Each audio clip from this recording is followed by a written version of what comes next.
Right, grade 10, this is try 39 on page 157, simultaneous linear and quadratic equations.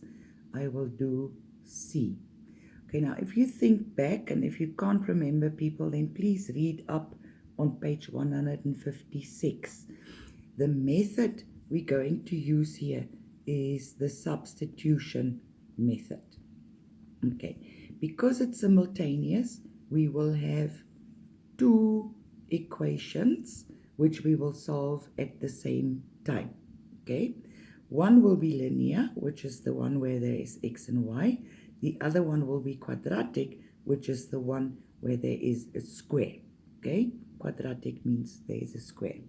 Right, because we need to substitute, people, you need to get one of these two formulas into the format y equals something or x equals something, okay? So that you can substitute the right-hand side into the place where there is an x or where there is a y.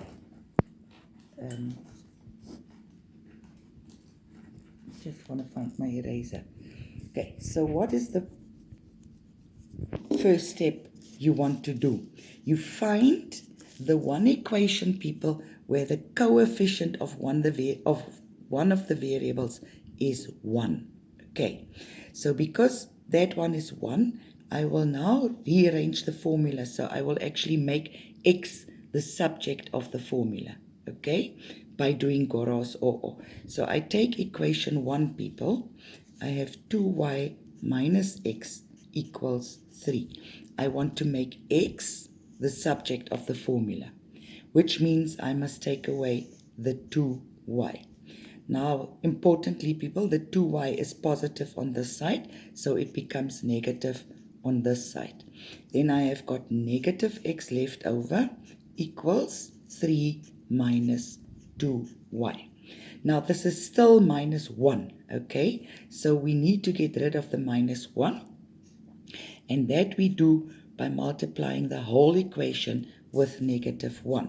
So if you have negative 1 times negative 1, this becomes positive 1x equals positive 3 times negative 1 is negative 3, and then negative 2y times negative 1 becomes positive 2y.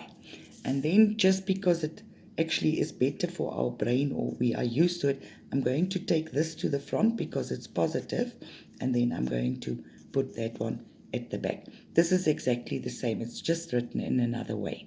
Okay, so that is the first step. You must get it into a format where you have on the left-hand side either x or y left over, doesn't matter, but all the rest on the other side. Okay, now this we call equation 3, right? Now I'm going to just transfer my equation 2, which is xy minus y squared equals 6 minus 4y. So that was equation 2. Now you must substitute the one into the other one. Okay, and if you look, people, this x and that x is exactly the same. So I can also write, instead of that x, I can write the right-hand side. So now I'm going to substitute x with that right-hand side. So that becomes 2y minus 3. Okay,